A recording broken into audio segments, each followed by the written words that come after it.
नमस्कार, मैं doctor Manjula Adla, associate professor SK government girls college Sikar.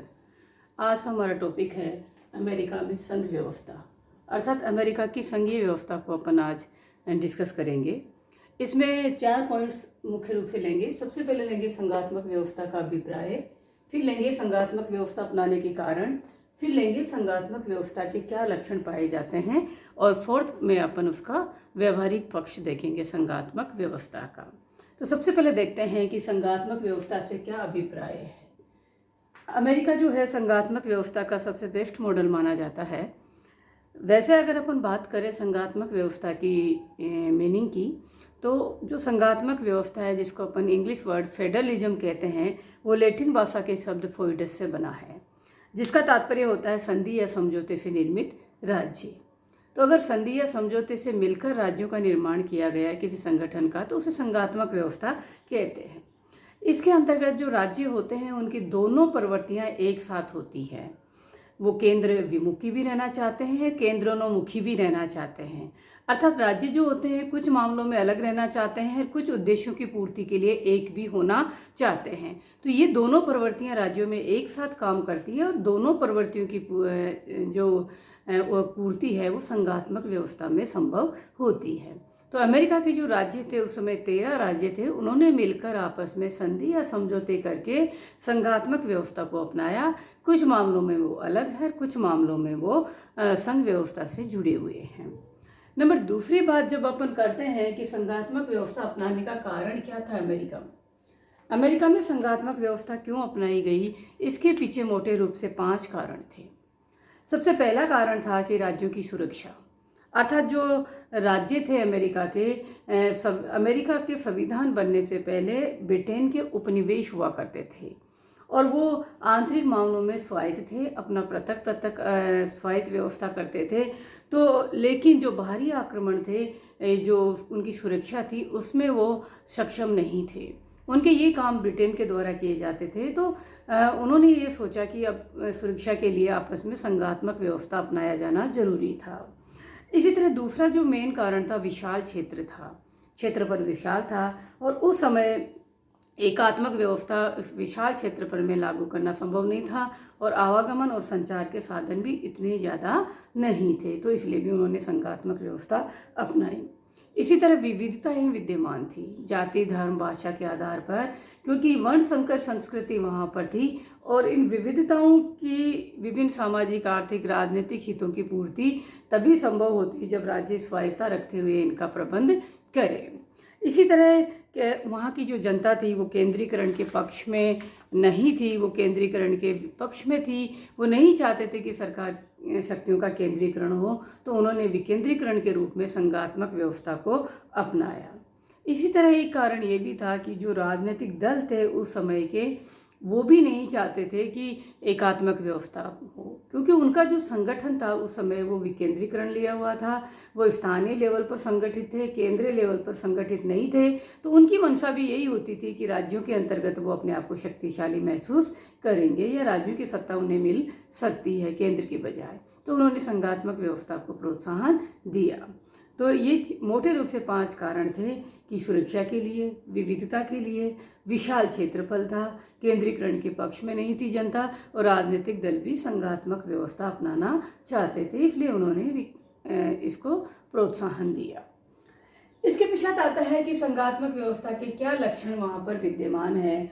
American संघात्मक व्यवस्था की विशेषताएं अगर अपन देखते हैं, सबसे पहला लक्षण है दोहरी शासन व्यवस्था।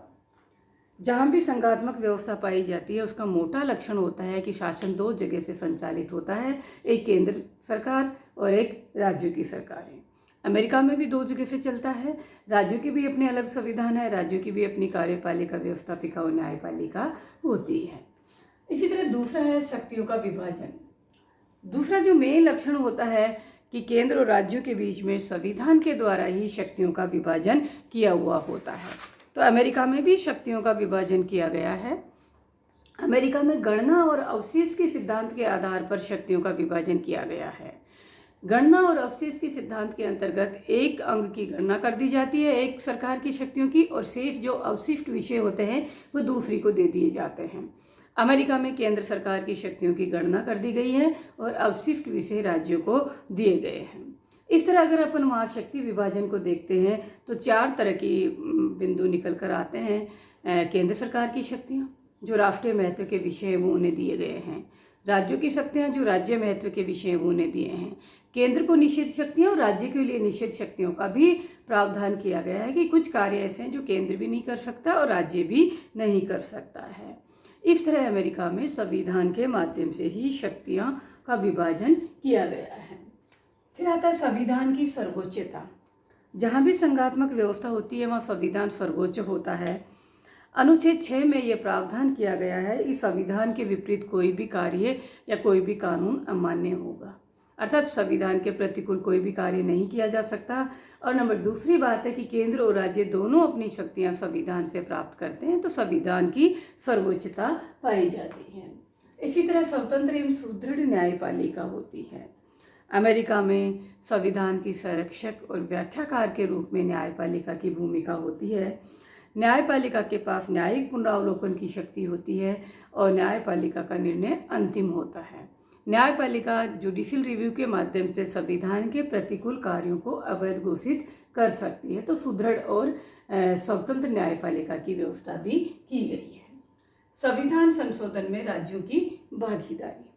देखिए संघात्मक व्यवस्था है इसलिए वहाँ पर जो संविधान में संशोधन किए जाएंगे उनमें भी राज्यों की भागीदारी सुनिश्चित की गई है। जब तक 3/4 राज्य किसी संविधान संशोधन का अनुसमर्थन नहीं कर देते हैं तब तक संविधान संशोधन नहीं हो सकता है। तो ये भी एक लक्षण वहाँ पर पाया जाता है। फिर आता है दोहरी नागरिकता।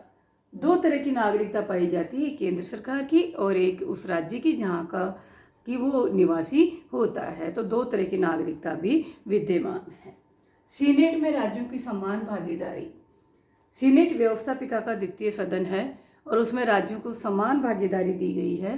प्रत्येक राज्य अपने यहाँ से 2 प्रतिनिधि चुनकर भेजता है। देखिए अपने यहाँ तो असमान भागीदारी है, अपनी जनसंख्या के हिसाब से दिया हुआ है, लेकिन अमेरिका में सभी को समान भागीदारी दी गई है।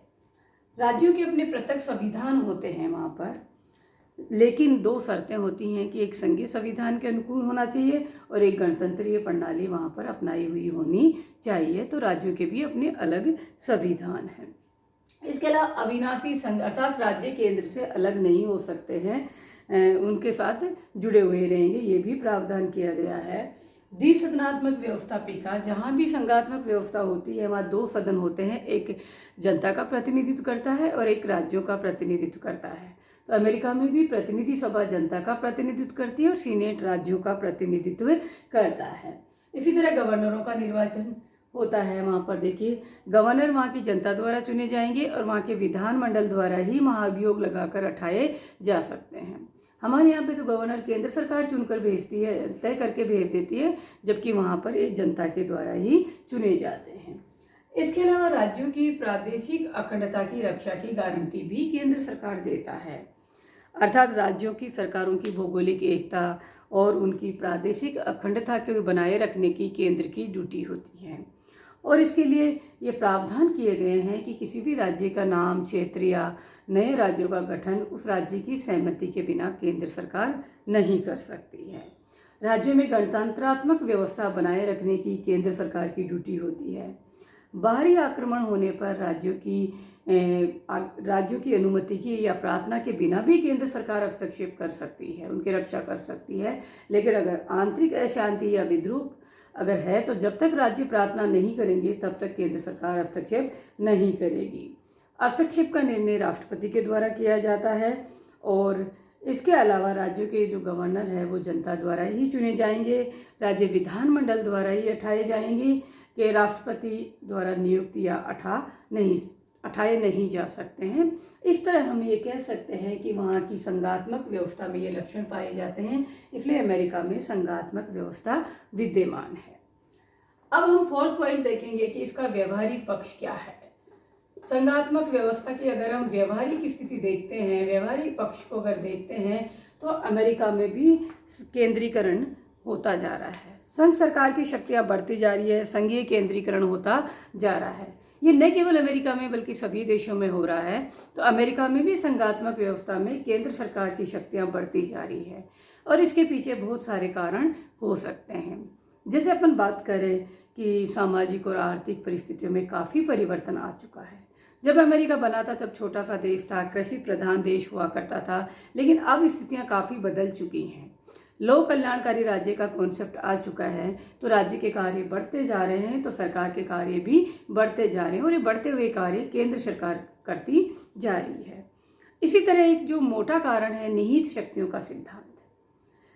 केंद्र सरकार की शक्तियों की गणना तो कर दी गई, लेकिन एक लाइन यहाँ पे लिखी गई है शक्तियों के नीचे कि उपयुक्त कार्यों को करने के लिए आवश्यक कार्य केंद्र सरकार कर सकती है। अर्थात केंद्र सरकार को जो कार्य दिए गए हैं, जो शक्तियाँ दी गई है, उनको पूरा करने के लिए केंद्र सरकार आवश्यक कार्य कर सकती है और उसकी आड़ में केंद्र सरकार की शक्तियाँ बढ़ती जा रही है। तो निहित शक्तियों का सिद्धांत भी उसकी शक्तियों में वृद्धि को प्रोत्साहन करता है। इसी तरह गृह युद्ध है, आर्थिक संकट है, बाहरी आक्रमण है, इन परिस्थितियों ने भी केंद्र सरकार की शक्तियों में वृद्धि की है, क्योंकि इनका सामना केंद्र सरकार ही आसानी से कर सकती है। न्यायिक निर्णय जितने भी हुए उन्होंने केंद्र सरकार के पक्ष में निर्णय दिए। संविधान संशोधन जितने भी हुए उन्होंने केंद्र सरकार के पक्ष में निर्णय दिए। इसी तरह केंद्र सरकार राज्यों को अनुदान देती है तो राज्य सरकार दबी हुई रहती हैं, राज्यों के साथ शर्तें लगा दी जाती है, ये भी एक कारण है। वर्तमान युग तकनीकी विकास और अनुसंधान का युग है। इसमें जो तकनीकी विकास या अनुसंधान जो है वो केंद्र सरकार के वश की बातें ही होती हैं, क्योंकि दूसरे देशों से टेक्नोलॉजी लेना देना इस तरह के काम भी उन्हें करना पड़ता है। इसी तरह अंतर्राष्ट्रीय राजनीति में भी परिवर्तन आ गया। सेकेंड वर्ल्ड वॉर के पश्चात अमेरिका जो है एक महाशक्ति के रूप में उभर कर आया, तो महाशक्ति के अपने स्टेटस को बनाए रखने के लिए केंद्र सरकार को सारे क्रियाकलाप करने पड़ते हैं, तो इसके कारण भी उसकी शक्तियों में वृद्धि हो गई। और इसके साथ साथ जनता के जो दृष्टिकोण है उसमें भी परिवर्तन आ गया। जनता अब ये नहीं सोचती कि ये कार्य केंद्र सरकार कर रही है या राज्य सरकार, बल्कि जनता के हितों की पूर्ति होनी चाहिए, और इसलिए उनके दृष्टिकोण में परिवर्तन आने से भी केंद्र सरकार की शक्तियों में वृद्धि का कोई विरोध नहीं हुआ। इस तरह बहुत सारे ऐसे कारण हैं जिनकी वजह से अमेरिका में भी केंद्रीकरण हो रहा है। लेकिन इसका मतलब ये नहीं है कि संघवाद खत्म हो गया। संघवाद है, ये संघवाद का क्रियात्मक पक्ष है, व्यवहारिक पक्ष है, और समय और परिस्थितियों के अनुसार संघवाद में भी परिवर्तन होता रहता है।